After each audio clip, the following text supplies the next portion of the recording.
신우석 돌고래유괴단 감독이 미니진이 어도어 대표 시절의 구두 계약으로 지난해 8월 뉴진스의 ETA 뮤직비디오 디렉터스 컷 영상을 게시했다고 주장했습니다.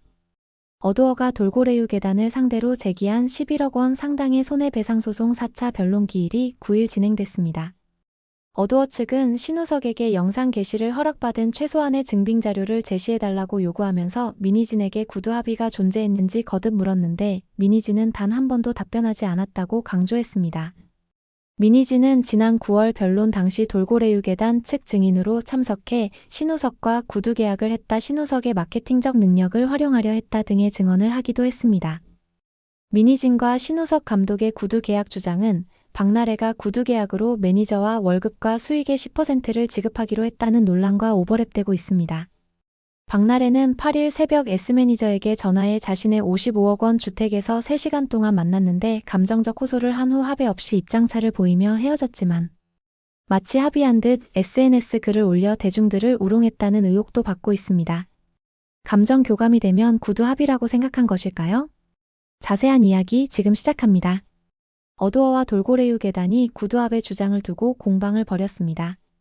9일 서울중앙지방법원 민사합의 62부 이현석 부장판사는 어도어가 돌고래유괴단을 상대로 제기한 11억 원 상당의 손해배상 소송 4차 변론 기일을 진행했습니다.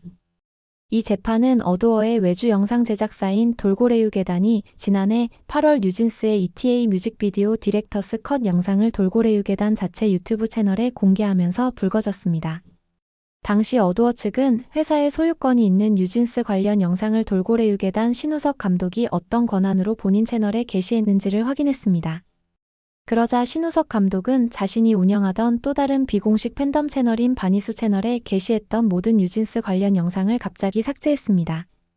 이로 인해 뉴진스의 영상을 즐기던 팬들은 어도어에 비판적 목소리를 냈습니다. 이후 신우석 감독은 디렉터스 컷 무단 공개라고 언급한 어도어의 입장문이 본인의 명예를 훼손했다며 형사고소를 제기했습니다. 이에 어도어 측은 돌고래유괴단을 상대로 손해배상 소송을 제기했습니다. 앞서 지난 11월 11일 열린 3차 변론 기일에서는 미니진 전 어도어 대표가 돌고래유괴단 측 증인으로 참석해 신우석과 구두 계약을 했다, 신우석의 마케팅적 능력을 활용하려 했다 등의 증언을 한 바 있습니다. 미니진은 신우석에게 유리한 증언을 하러 특별히 법정에 나타난 셈입니다. 미니진은 하이브와의 계약 해지 확인 및 풋옵션 행사 관련 주식 매매 대금 청구 소송 이외 법원의 증인으로 선 것은 처음입니다. 이날은 양측 법률 대리인은 약 10분가량 프레젠테이션 PT를 진행했습니다. 어도어 측 미니진 구두합의 주장 모순. 어도어 측은 디렉터스 컷 관련 애플 본사는 이 사건 영상을 내리거나 애플 브랜딩을 삭제한 후 다시 올리라면서 원고에게 항의해왔다. 이후 원고 어도어 경영진은 미니진에게 수차례 사실관계 확인을 요청했지만 미니진은 답변하지 않았다. 애플의 항의를 전달받은 피고 신우석은 이 사건 영상을 삭제했는데 이후 돌연 일방적이고 악의적인 주장을 담은 입장문들을 게시하기 시작했다면서 원고 어도어는 피고 신우석에게 영상 게시를 허락받은 최소한의 증빙 자료를 제시해달라고 요구하면서 미니진에게 구두 합의가 존재했는지 거듭 물었는데 미니진은 단 한 번도 답변하지 않았다고 설명했습니다. 그러면서 용역계약서에 명시된 것처럼 이 사건 영상을 게시하려면 사전 서면 동의가 필요하다. 그런데 피고 신우석과 미니진은 구두 합의가 업계의 관행이라는 일방적인 무리한 주장을 하고 있다면서 피고 신우석은 관련 사건에서 구두합의 관련 공방이 없었다고 주장한다. 하지만 원고 어도어와 뉴진스 사이의 전속계약 사건들에서도 구두합의 관련 공방이 있었다. 관련 사건 각 재판부는 이를 모두 심리한 후 구두 합의가 없었다거나 구두 논의가 있었다 하더라도 사전 서면 동의를 가름하는 효력은 없다고 판단했다고 말했습니다. 뉴진스 전속계약 유효 확인 소송에서도 재판부는 구두 계약은 효력이 없고 반드시 사전 서면 동의가 필요하다고 판시한 것입니다. 또 어도어 측은 피고 신우석은 사전 서면 동의가 필요하다는 용역계약 내용을 변경하는 구두 합의도 있었다는 소위 이중의 구두 합의를 주장한다. 1차 변론 기일에서 재판장님께서 피고 신우석도 구두로 영상을 올리겠다는 합의를 했다는 것이지 계약 내용을 바꾸겠다는 내용까지 합의했다는 것은 아니지 않나라고 물으시니 갑자기 이중에 구두 합의가 있었다는 주장을 급조했다. 그 전에 제출된 미니진과 그 측근 등이 작성한 사실확인서에는 계약 내용을 구두로 변경할 수 있도록 합의했다는 말이 전혀 기재되어 있지 않다. 계약 내용은 서면 합의를 해야 변경할 수 있다고 분명하게 기재되어 있는 이상 구두 변경 합의가 유효하려면 계약 조건을 변경하는 서면 작성에 준할 정도로 계약 당사자가 변경 합의 의사를 명시적으로 밝힌 명확한 근거 자료가 존재해야 하는데 피고 신우석은 그런 자료를 제시하지 못했다고 주장했습니다. 계약 내용은 서면 합의를 통해서만 변경할 수 있다는 것인데 신우석 감독은 구두 변경 합의에 유효한 근거 자료 제출을 못하고 있다는 것입니다. 어도어 측은 피고 신우석과 미니진이 주장하는 구두 합의라는 것이 존재했는지도 의문이라며 당시에는 이 사건 영상의 내용이 확정된 것도 아니었고 게시 시점이나 방식도 정해진 바 없었다. 실제로 그런 합의가 있었다면 피고 신우석이 이 사건 영상을 게시하자마자 애플 본사에서 원고 어도어에게 항의할 이유도 없었을 것이라며 애플의 부사장은 피고 신우석이 구두 합의가 있었다고 주장하는 날짜에 바로 다음 날 피드백을 보내면서 아직 중간 과정이니 잘 디벨롭해달라고 당부했다. 당시에 이미 뮤직비디오 내용이 확정되지 않았던 것이다. 무엇보다 구두 합의가 있었다면 미니진 스스로 당당히 밝히지 못할 이유가 없었을 것인데 미니진은 거듭된 확인 요청을 모두 회피했다고도 했습니다. 영상 내용과 게시 시점 등이 확정되지도 않은 상태에서 신우석 감독이 게시했고 애플 본사에서 항의를 했다는 점에서 구두 합의가 존재했는지 의문이라는 이야기입니다. 이어 어도어 측은 미니진은 이 사건 증인으로 출석해서 존재하지도 않는 구두 합의의 존재를 사후적으로 가장하기 위해 객관적 사실과 다른 진술을 했다. 대표적으로 미니진은 자신과 신우석은 계약서 문구를 중시하지 않았다고 증언했는데 주식회사 대표이사까지 지낸 사람이 어떻게 그런 말을 하는지 모르겠다. 실상은 과거 하이브와 주주 간 계약 수정을 협상하면서 이사회 승인사항을 미니진의 사전 서면 동의사항으로 수정해달라고 요구한 적이 있을 정도로 미니진은 계약서의 중요성이나 사전 서면 동의의 의미를 잘 알고 있었다면서 계약서는 하이브의 양식을 그대로 사용한 것뿐이고 수정할 수 없었다는 증언도 사실이 아니다. 사실상 피고들이 증명을 위해 제시한 유일한 증거라 할 수 있는 미니진의 증언이 객관적 사실과 다르거나 스스로의 행위와 모순된다고 주장했습니다. 미니진은 신우석과의 계약 문구는 중요하지 않다고 말하면서도 실상은 과거 하이브 이사회 승인사항을 미니진의 사전 서면 동의사항으로 수정해달라고 요구한 적이 있을 정도로 사전 서면 동의 의미를 잘 알고 있었다는 것입니다. 어도어 측은 명예훼손 관련해서는 피고 신우석 때문에 원고 어도어는 유일한 소속 가수인 뉴진스를 방해하는 소속사라는 오명을 뒤집어쓰게 됐다. 이는 엔터테인먼트 사업을 하는 원고 어도어에게는 큰 타격이었다면서 단순한 매출액 감소만이 아니라 장래 아티스트들과 잠재 파트너사들도 원고 어도어의 사업 능력에 의문을 표하게 만들었다. 피고 신우석의 주장을 그대로 믿은 대중과 뉴진스 팬덤은 엄청난 비난을 쏟아냈다. 비난 댓글들이 수도 없이 달렸다. 피고 신우석은 거짓말, 협박, 더러운 언론 플레이 같은 모욕적인 표현을 반복해서 게시했다. 피고 신우석의 행위 때문에 원고 어도어가 입은 손해는 실로 막대하다. 뉴진스는 이 사건을 사유로 들며 전속계약 해지를 요구했다. 실제로 원고 어도어의 매출액이 급감했고 이미지와 신용도 심각하게 훼손됐다고 주장했습니다. 돌고래유괴단 측 원고는 이 영상만 문제 지적, 모순. 이어 돌고래유괴단 측 법률 대리인의 PT가 진행됐습니다. 돌고래유괴단 측은 뉴진스 ETA 감독판 게재는 2023년 7월 신우석 감독과 미니진 전 대표, 애플 측 등이 모두 참여해 진행된 ETA 뮤직비디오 시사회 당시 이미 합의된 내용이라고 주장했습니다. 신우석 측은 피고 신우석은 영상을 업로드하고 원고 회사 어도어 직원 요청에 따라 이 사건 합의 사실을 설명했다. 당시 애플의 광고 대행사는 아이폰 14 프로 문구만 삭제하자고 했다.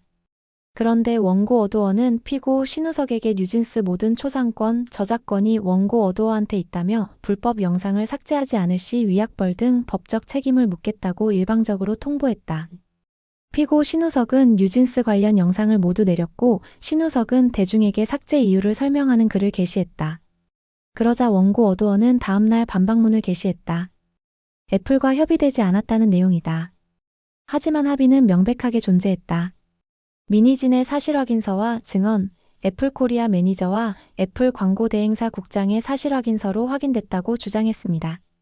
그러면서 원고 어도어는 이 사건 영상에 대해서만 삭제 요구를 했고 다른 뉴진스 관련 영상을 삭제한 건 무관하다고 주장했다.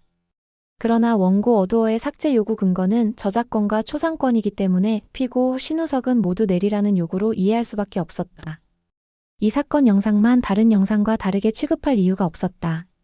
피고 신우석은 원고 어두어에게 명예와 신용을 훼손하는 행위에 대해서 사과를 요구했지만 원고 어두어는 이 사건소를 제기했다고 덧붙였습니다. 신우석 측은 이 사건 합의의 존재는 충분히 입증됐다. 민희진 증언에 의하면 영상 게시 시점, 방식, 내용 측면에서 구체적인 합의가 있었음이 인정된다. 원고 어두어와 피고 신우석은 서로 신뢰를 바탕으로 이전부터 별도의 서면 동의 없이 뉴진스 영상을 피고 어두어 유튜브에 게시해왔다. 이 사건만 특별히 구두 합의로 진행한 것이 아니다. 다른 영상은 문제 삼지 않겠다고 한 건 원고 어두어 스스로의 주장과 모순된다고 항변했습니다. 계속해서 신우석 측은 피고 신우석 사건에서 수사기관의 결정이 있었지만 이 사건 합의의 존재 관해서 충분히 탐색하지 않은 것이기 때문에 이 사건에 인용하거나 참고할 것이 되지 않는다. 원고 어두어가 민희진에게 이 사건 합의에 관한 사실 확인을 요청했을 당시 민희진은 원고 어두어와 분쟁 중이라 답변하지 않았던 것이다. 따라서 근거가 되지 못한다. 원고 어두어와 뉴진스 사이에 진행된 다른 사건의 결정은 이 사건 합의의 존재 내지 그 효력에 관한 제대로 된 심리 없이 이뤄진 것이다. 만일 제대로 심리가 됐다면 구두합의가 서면 합의를 대체할 수 있는지 구두합의 사실이 실제로 존재하는지 명확히 판단을 해야 되는데 결정문에는 그러한 내용이 없다. 따라서 그 사건들을 이 사건에 참고할 수 없다는 주장을 내놨습니다. 뉴진스 전속계약 유효 확인 소송 결정문을 인정할 수 없다는 주장인데 신우석 측은 법원 결정도 무시하는 것일까요? 신우석 측은 이 사건에서는 민희진의 증언과 사실확인서 등 새로운 증거가 제출됐다. 합의가 있었다는 것이 실체적 진실이다. 또한 피고 신우석의 영상 게시는 ETA에 대한 대중의 관심을 다시 불러일으킬 수 있어 원고 어두어에게도 이익이 되는 것이라며 구두 합의가 입증된 경우에는 서면 합의와 동일하게 취급해야 한다. 이 사건 합의는 유효하다고도 강조했습니다. PT 후 재판부는 피고 신우석 측의 합의를 할 때 감독판 공개는 애플 로고를 빼라고 했는데 빼고 한 게 맞나? 고 물었고 피고 신우석 측은 사과 로고를 빼는 걸로 이해했다고 답했습니다. 아이폰 프로 14는 포함돼 있었냐는 추가 질의에는 그렇다. 원래 버전에 들어가 있었다고 답변했습니다. 이어 이도경 어두어 대표는 재판부에 발언 기회를 요청했습니다. 이도경 대표는 2024년 8월 어두어에 합류한 후 살펴보니 민희진 전 대표 시절에는 계약서나 회사 규정에 맞지 않게 업무를 처리한 사례가 많았다. 이 사건도 그중 하나다. 민희진 전 대표나 신우석 감독은 자신들이 크리에이터라서 계약을 모른다고 주장하지만 크리에이터라는 이름이 법률과 계약을 준수하지 않아도 되는 면죄부가 될 수는 없다고 말했습니다. 이어 이도경 대표는 K-팝이 전 세계적인 인기를 누리고 있는 한국의 핵심 산업이 됐음을 강조하며 뉴진스는 대한민국을 대표하는 아이돌이다. 원고 어두어는 그에 걸맞게 선진화된 경영을 하도록 최선을 다하고 있다. 업계가 정상 운영돼야 지금의 K-팝 인기가 유지된다고 생각한다. 재판부께서 이러한 사정을 충분히 감안해 주시길 간곡히 요청드린다고 덧붙였습니다. 재판부는 앞선 변론과 오늘 내용 다 고려해서 판단하도록 하겠다며 변론을 종결하고 내년 1월 13일 판결을 선고하겠다고 밝혔습니다. 그렇습니다. 구두 합의는 법적 분쟁이 될 수 있습니다. 구두 합의가 아니라 확실한 서면 합의가 경영에서는 반드시 필요합니다. 박나래 사건도 핵심은 구두 합의가 발단이었습니다. 박나래는 JDB 엔터테인먼트와 불화로 인해 결별하고 1인 기획사를 차릴 때 JDB 소속이었던 매니저 S씨에게 500만 원 월급과 수익의 10%를 주겠다는 구두 약속을 했습니다. 하지만 박나래는 S 매니저에게 300만 원 남짓의 월급을 지급했고 수익 10% 약속도 지켜지지 않았습니다. 물론 박나래가 그간 일반 직장인의 2배가 넘는 주당 400시간 이상의 일을 시키면서도 노예 부리듯 했다는 것이 도화선이 되기는 했습니다. 결국 S 매니저는 막내 매니저와 함께 박나래를 직장 내 괴롭힘 및 폭언, 특수상해, 대리 처방, 진행비 미지급 등을 이유로 형사고소는 물론 법원에 부동산 가압류 신청 및 손해배상을 제기했습니다. 이에 박나래 측은 매니저들이 퇴직금 수령 이후 추가로 회사의 전년도 매출의 10% 금액을 요구했고 이들의 횡령 혐의도 포착했다며 두 사람을 공갈 혐의로 고소했습니다. 이후 박나래는 S매니저에게 전화해 8일 새벽 3시에 자신의 집에서 3시간 동안 만나 감정적 호소를 했습니다. 참고로 박나래의 서울 용산구 이태원동 단독주택은 2021년 55억 원에 매입했는데 현재 시중 가격은 75억 원을 넘는다고 알려지고 있습니다. 그리고 서로 헤어진 지 몇 시간이 지나자 박나래는 SNS의 전 매니저와 대면할 수 있었고, 저희 사이의 오해와 불신들을 풀 수 있었다며 여전히 모든 것이 제 불찰이라고 생각하고 깊이 반성하고 있다고 글을 올렸습니다. 하지만 S매니저는 합의한 것이 없는데 박나래가 합의한 것처럼 글을 올려 당황했습니다. 아무것도 해결된 것이 없는데 서면 합의도 없이 박나래는 그냥 구두상으로 감정 호소를 들어준 S매니저에게 구두 합의한 것이라 생각한 것일까요? 여러분들은 신우석과 민희진 그리고 박나래 사건의 구두 합의에 대해 어떤 생각인지 댓글로 의견 부탁합니다. 구독과 좋아요는 더 좋은 영상 제작에 큰 힘이 됩니다. 좋은 하루 보내세요.